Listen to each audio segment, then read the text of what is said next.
বিশ্ব নবীর পথ চিরশান্তির পথ, অশান্ত বিশ্বে তুমি রহমত, এসো তাই মেধা মননে জেনে নি। আসসালামু আলাইকুম ওয়া রাহমাতুল্লাহি ওয়া বারাকাতুহু। আলহামদুলিল্লাহি রাব্বিল আলামিন ওয়াসসালাতু ওয়াসসালামু আলা রাসূলিহিল আমিন ওয়া আলা আলিহি ওয়া সাহবিহি আজমাইন। ফাআউযু বিল্লাহি মিনাশ শাইতানির রাজীম। বিসমিল্লাহির রহমানির রহিম।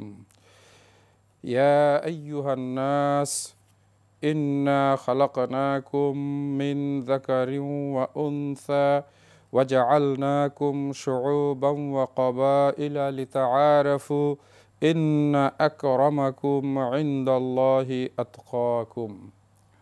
যাবতীয় প্রশংসা আল্লাহ সুবহানাহু ওয়া তাআলার জন্য, আলহামদুলিল্লাহ। দরুদ এবং সালাম বিশ্বনবী মুহাম্মদুর রাসূলুল্লাহ সাল্লাল্লাহু আলাইহি ওয়াসাল্লামের প্রতি। এনটিভির জুমাবারের নিয়মিত আয়োজন দর্সে হাদিস, রাসূলুল্লাহ সাল্লাল্লাহু আলাইহি ওয়াসাল্লামের মহামূল্যবান অমীয় বাণী নিয়ে এই অনুষ্ঠান। সম্মানিত দর্শক শ্রোতা, আপনাদেরকে এই অনুষ্ঠানে স্বাগত জানাচ্ছি। আজকের এই অনুষ্ঠানটিতে আমরা গুরুত্বপূর্ণ বিষয় নিয়ে কথা বলবো। আমি ডক্টর আহমদুল্লাহ ত্রিশালী। সম্মানিত দর্শক শ্রোতা, বর্তমান সময়ে আমরা মানুষের মাঝে এক ধরনের অস্থিরতা, এক ধরনের অসম প্রতিযোগিতা, পারস্পরিক উভয়ের ভিতরে নারী এবং পুরুষ, এদের মধ্যে আমরা লক্ষ্য করছি কেন যেন দিন দিন আমাদের মূল্যবোধের স্থানগুলো, আমাদের নৈতিকতার জায়গাটি, বিশেষ করে আমাদের ভিতরে সহিষ্ণুতা, আমাদের মাঝে নিরহংকার মানসিকতা, পরোপকার করার মতো মানবিক বৃত্তি যেন আজ দিন দিন লোপ হয়ে যাচ্ছে। সম্মানিত দর্শকবৃন্দ, আমি যে বিষয়টি আপনাদের দৃষ্টি আকর্ষণ করছি যে আমরা তো মুসলিম, আমরা নবী মুহাম্মদুর রাসূলুল্লাহ সাল্লাল্লাহু আলাইহি ওয়াসাল্লামের উম্মাহ। আমরা কোন নবীর উম্মাহ?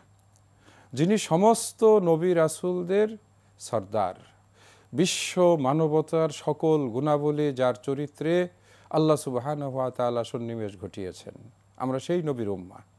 অথচ আজ আমাদের মাঝে দিনে দিনে এই অসম প্রতিযোগিতা, হিংসা, বিদ্বেষ, এক ধরনের হিংস্রতা আমাদের মাঝে আজকে ক্রমে ক্রমে এমনভাবে আমাদেরকে গ্রাস করছে যে যেন আজ আমরা সত্যিকারের মুসলিম পরিচয় থেকে বিচ্যুত হয়ে যাচ্ছি। দর্শকবৃন্দ, আজ তাই একটি অন্যতম সেরা হাদিস গ্রন্থ, আপনারা এই গ্রন্থটি সম্পর্কে পূর্ব থেকে অবহিত আছেন, রিয়াদুস সালিহিন, অর্থাৎ সৎ কর্মশীলদের জন্য একটি সুশোভিত পরিস্ফুটিত বাগান, যেখানে রাসূলুল্লাহ সাল্লাল্লাহু আলাইহি ওয়াসাল্লামের অত্যন্ত গুরুত্বপূর্ণ হাদিসগুলোকে একত্রিত করা হয়েছে। আপনারা ইচ্ছে করলে এই গ্রন্থটি নিজে সংগ্রহ করে পড়তে পারেন, এখান থেকে নিজেরা আরোহণ করতে পারেন বিশ্বনবী মুহাম্মদুর রাসূলুল্লাহ সাল্লাল্লাহু আলাইহি ওয়াসাল্লামের অমীয় বাণীর এই মূল্যবান উপদেশগুলো। আজ আমরা আপনাদের সামনে এই দর্সে হাদিস থেকে অনুচ্ছেদ নম্বর 71, মুসলমানদের সাথে পারস্পরিক বিনয়, নম্রতা এবং হিংসা পরিহার সম্পর্কে যে অধ্যায়টিতে আলোচনা করা হয়েছে। আমি শুরুতে কোরআন মাজিদ থেকে একটি আয়াত তেলাওয়াত করেছি, যেটি এই অধ্যায়ে উল্লেখ হয়েছে। শুরুতে আমি আপনাদেরকে সেই আয়াতটির অনুবাদ করে শোনাচ্ছি। আল্লাহ সুবহানাহু ওয়া তাআলা বলেন, হে মানব মণ্ডলী, আমি তোমাদেরকে সৃষ্টি করেছি একজন পুরুষ ও একজন নারী থেকে। অতঃপর আমি তোমাদেরকে গোত্রে গোত্রে এবং বিভিন্ন ছোট ছোট কওমে কওমে বিভক্ত করেছি, যাতে করে তোমরা পরস্পরের সাথে পরিচিত হতে পারো। অবশ্যই আল্লাহ সুবহানাহু ওয়া তাআলার নিকট তোমাদের মধ্য থেকে ওই ব্যক্তি সবচাইতে বেশি মর্যাদাবান, সম্মানিত, যে ব্যক্তি আল্লাহকে সবচাইতে বেশি ভয় করেন। আমরা এই আয়াতটিতে যে বিষয়টি জানতে পেরেছি যে সমস্ত মানব পৃথিবীর এক প্রান্ত থেকে আরেক প্রান্তে যে যেখানেই জন্মগ্রহণ করুক না কেন, তার বর্ণ, তার ভাষা, তার গায়ের রং যাই হোক না কেন, এই সব মানুষের উৎপত্তি স্থল দুজন মানুষ, একজন আদম আলাইহিস সালাতু ওয়াসসালাম, আরেকজন তার স্ত্রী হাওয়া আলাইহিস সালাতু ওয়াসসালাম। এই দুইজনই হলেন মানব জাতির প্রথম উৎস। এখান থেকে আল্লাহ পাক আজকের এই পৃথিবীতে কোটি কোটি মানুষ সৃষ্টি করেছেন, শত শত কোটি। এই মানব জাতিকে আল্লাহ পাক বিভিন্ন বর্ণে, ভাষায়, ভৌগোলিক অবস্থানের দিক থেকে বিভিন্ন গোত্র ও জাতিতে বিভক্ত করেছেন। উদ্দেশ্য কি? উদ্দেশ্য হলো এরা পরস্পরের সঙ্গে যেন যোগাযোগ স্থাপন করতে পারে, এরা যেন একসাথে মিলেমিশে পৃথিবীতে একটি শান্তির নিবাস গড়ে তুলতে পারে। আল্লাহ সুবহানাহু ওয়া তাআলা প্রকৃত মর্যাদার একটি মানদণ্ড নিরূপণ করে দিয়েছেন, আর সেটি হলো তাকওয়া, যার ভিতরে আল্লাহর ভয় থাকবে।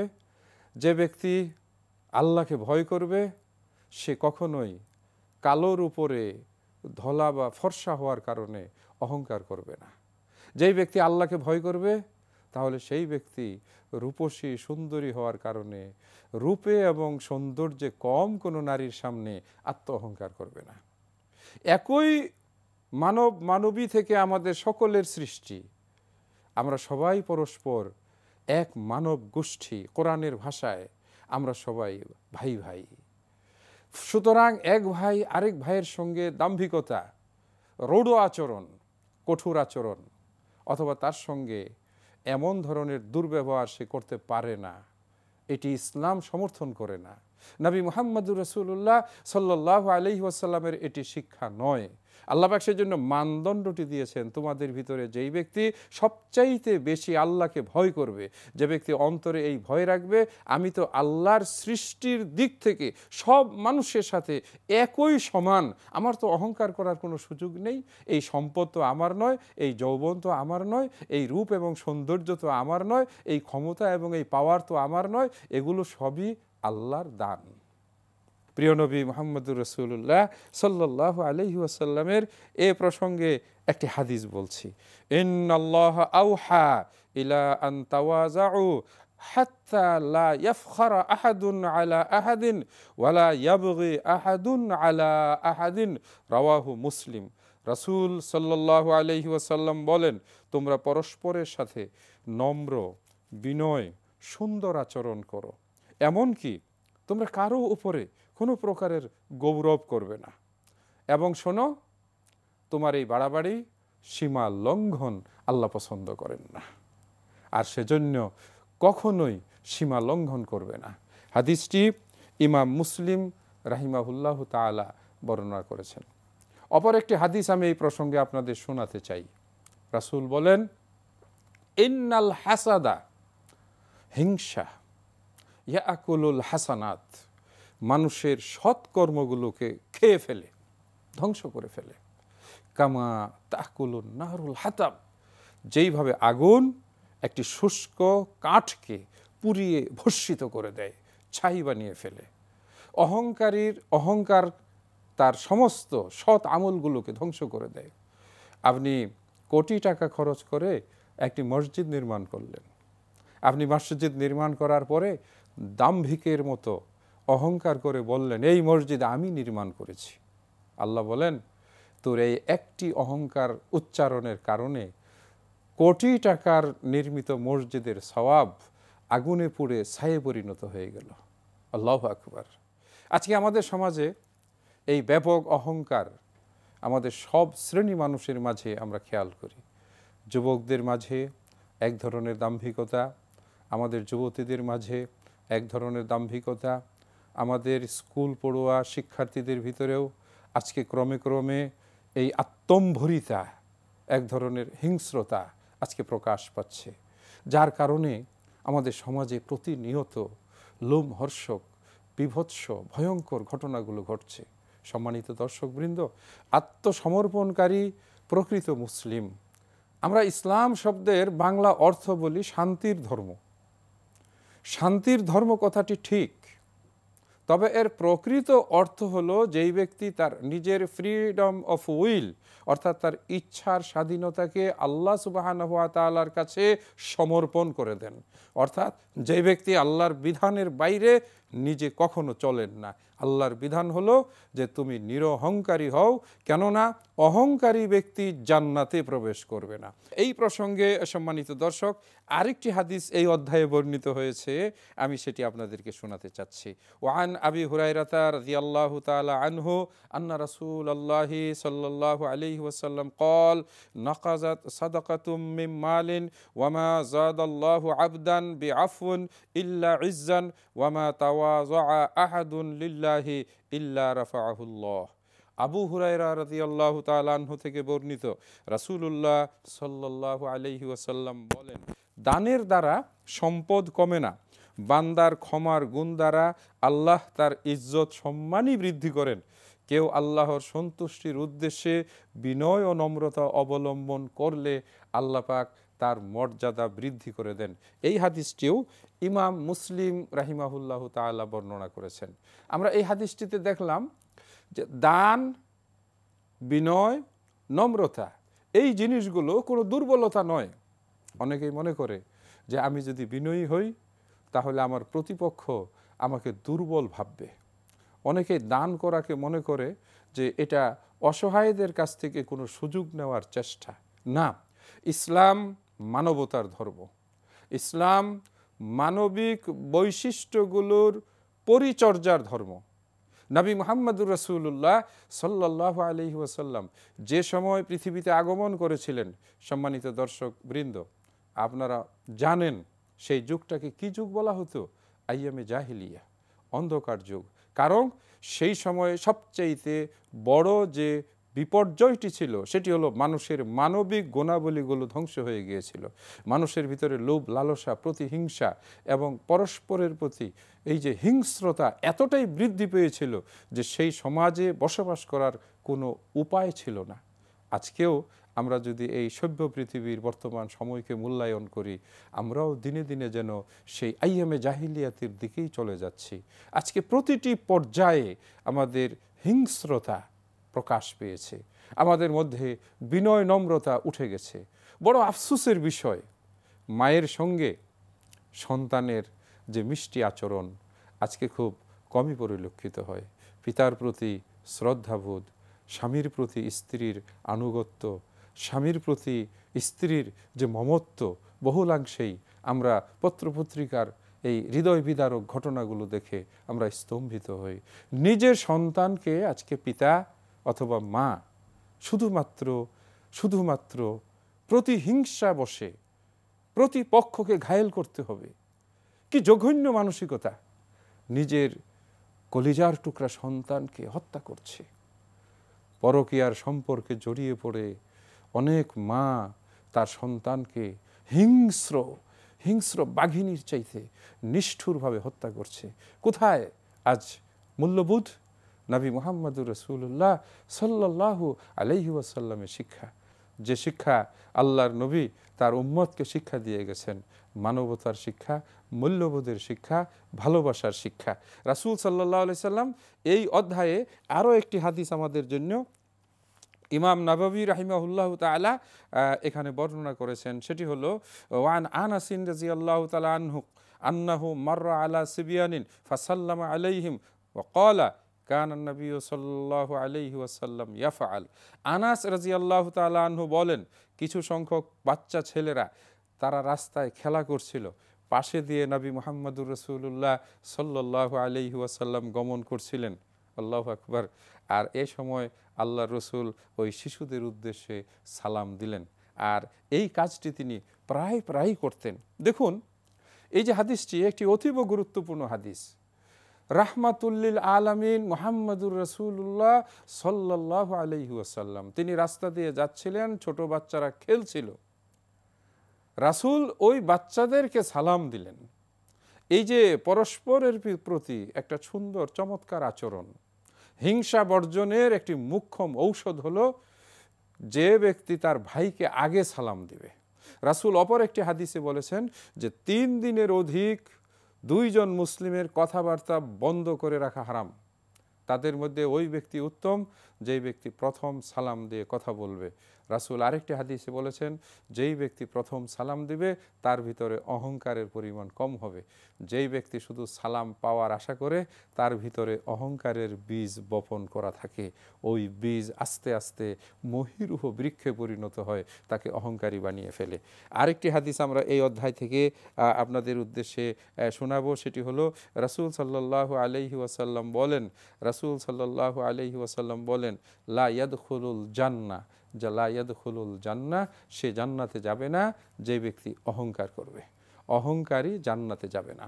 আরেকটি হাদিসে কুদসির ভিতরে রাসূল সাল্লাল্লাহু আলাইহি ওয়াসাল্লাম বলেন, স্বয়ং আল্লাহ বলেছেন, যে হাদিসটি বর্ণনাকারী হলেন রাসূল আর যেই হাদিসের কথাগুলো স্বয়ং আল্লাহর, এই হাদিসগুলোকে বলা হয় হাদিসের ভাষায় হাদিসে কুদসি, অর্থাৎ অতীব পবিত্র গুরুত্বপূর্ণ হাদিস।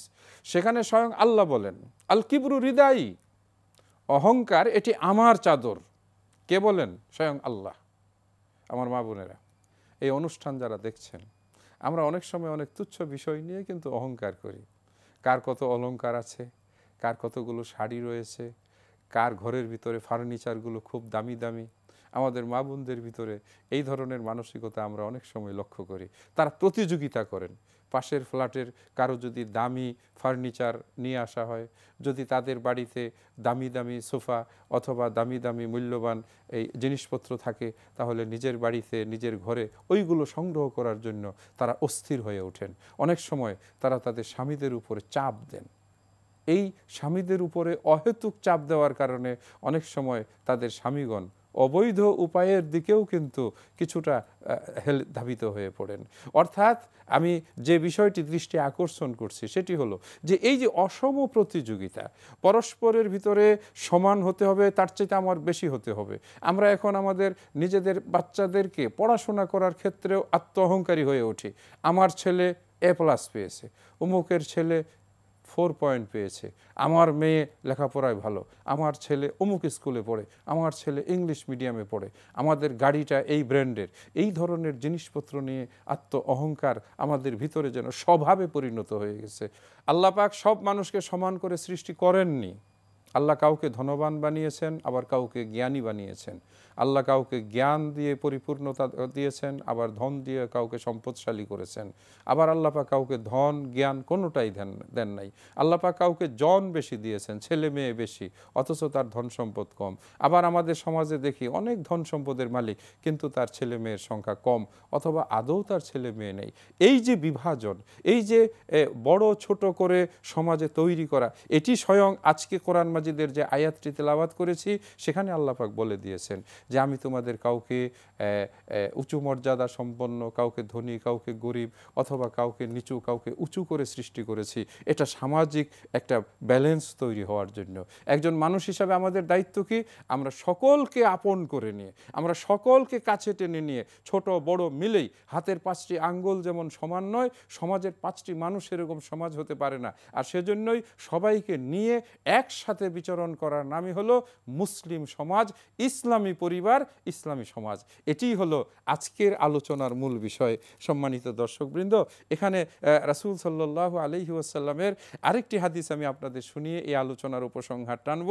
সেটিও হযরত আনাস রাদিয়াল্লাহু তাআলা আনহু থেকে বর্ণিত।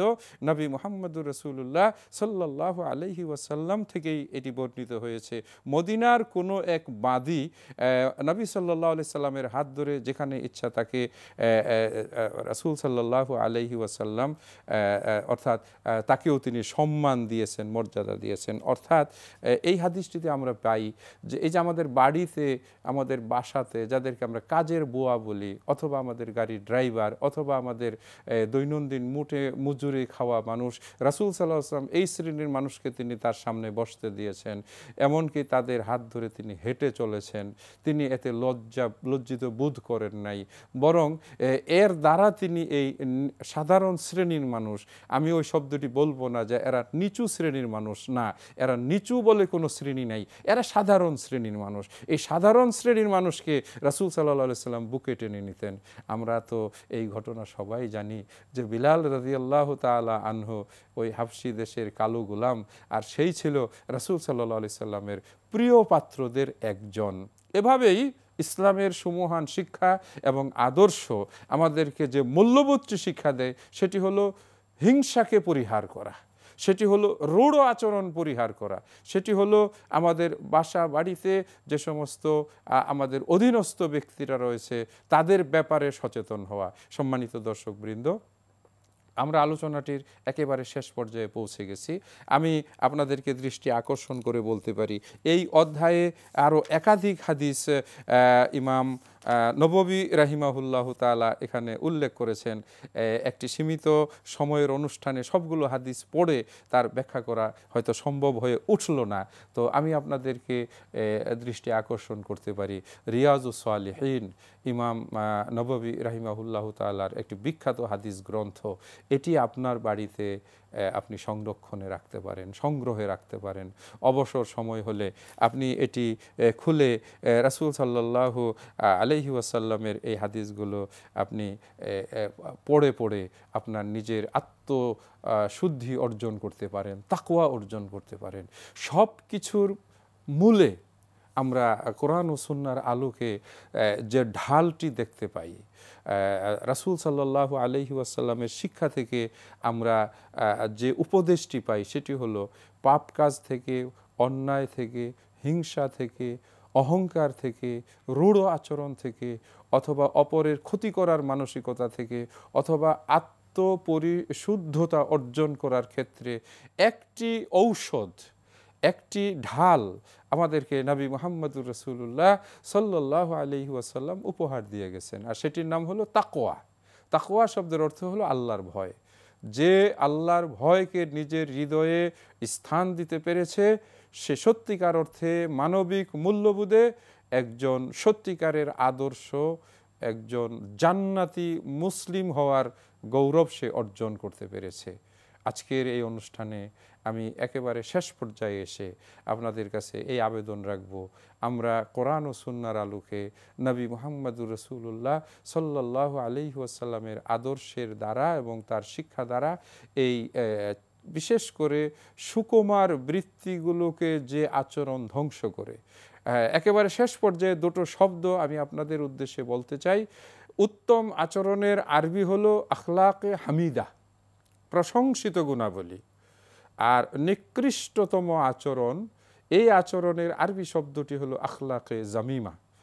এই আখলাকে জামিমা পরিহার করে আমরা আখলাকে হামিদা দিয়ে নিজেদেরকে গড়ে তুলব। আল্লাহ পাক আমাদেরকে সেই তৌফিক দান করুন, আমিন।